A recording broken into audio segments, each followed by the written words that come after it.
asteroid barrels towards the Earth, inhabited by an alien species, ironically, of our very own creation. That's the premise of the Goliath Stone, the book I'm reviewing on this episode of SFF180. Hey everybody, thanks for joining me again. TMW here as always with my little nanobot Wink. Now, the Goliath Stone is the collaborative effort between Larry Niven, a hard SF legend, as I'm sure you all know, and a relative newcomer by the name of Matthew Joseph Harrington. Now, Harrington's association with Niven began many years ago with some short story sales to the Man-Kazin Wars anthology series that Niven does, set in his known space universe. Now, it is usually the case that when you have a situation where a byline on a book is shared by one really famous guy and one complete unknown that nobody's ever heard of, it's usually the non-famous guy who has done the lion's share of the writing in the book. This is traditional, it's gone on for many years. It's a way of giving a new writer kind of a leg up into the world of publishing through his association with a famous friend. Done all the time. Okay, you go play with the dogs and I'm going to talk to the people about the book.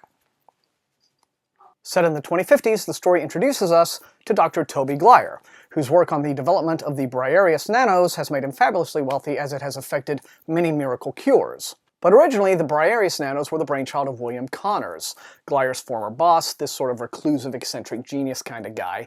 Back in the 2020s, we got some backstory here.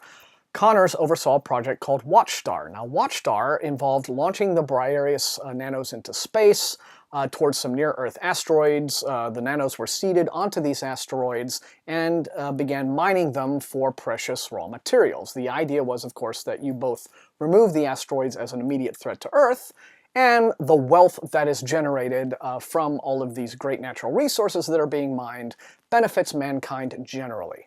But a funny thing happened on one of the asteroids.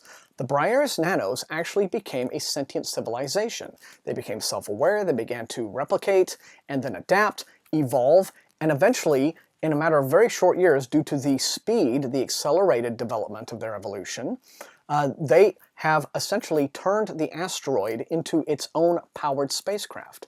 And now they are steering this spacecraft, this former asteroid, towards the Earth. Are their intentions hostile, or do they come in peace? Now, gang, as a hard science fiction premise, that is shreddingly good. It's just a shame that the rest of the book is complete cack. Now, the flaws here are manifest, but what it essentially boils down to is that this book simply did not need to be as lazy and inane as it chose to be, given its amazing premise. First thing, there is no dramatic conflict in the book.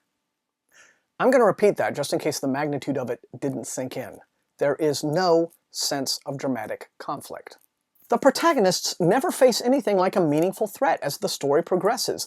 They never act like they're anything more than mildly inconvenienced by unfolding events. What villains occur never can seem to muster up the energy to even get in our hero's way to any meaningful degree.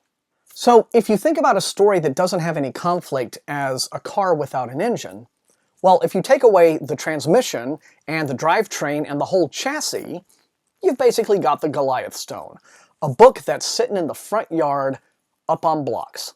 And another odd development that occurs is that we soon discover that Toby Glyer and his girlfriend May Wyndham, they're patterned after one of these late Heinlein, brilliant couples who go adventuring, and about 50% of their dialogue is made up of really cloyingly cute banter. Well, we find out that they're not actually the protagonists of the book after all. The protagonist turns out to be William Connors. Remember the eccentric genius boss from many years back? Well, this guy has used his own nanos to essentially turn himself into a kind of ubermensch. He has renamed himself Mycroft Yellowhorse for eccentric reasons. He becomes the central figure on which the story hangs. Mycroft is now presented to us as this affable nonconformist kind of guy who's essentially meant to be impossible to dislike and wonderfully roguishly charming. But because he is this extremely unsubtle author avatar, the kind of character that is sometimes also called a Mary Sue or a Marty Stew, he's pretty much exactly the opposite. Like Jubal Harshaw in some of the Heinlein novels, Stranger in a Strange Land. A pure stand-in for the author.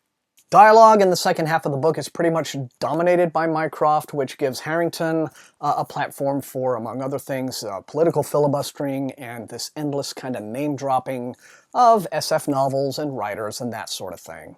The plot, meanwhile, just sort of slouches towards a completely indifferent climax, at which point you realize that the only really interesting characters in the whole book, the nanos themselves, have barely put in an appearance. Bearing a much greater resemblance to Robert A. Heinlein's extremely self-indulgent late career novels, far more than it does to any of Niven's output throughout his career, The Goliath Stone is a bundle of sad, missed opportunities that in the end barely even seems interested in itself. If anything, what it'll make you want to do is pick up one of Niven's novels from the peak of his career. You know, back when it seemed like he actually cared. And that's all I have time for in this episode of SFF180. I appreciate you joining me as always. Remember, most important thing, these are reviews. You will not always agree, but if you enjoyed watching, please leave a like, share the video with your friends, and especially if you have SFF reading friends, encourage them to subscribe to the channel. Help it grow. Subscribe yourself if you haven't done so. And until I see you next time, remember, everyone, happy reading.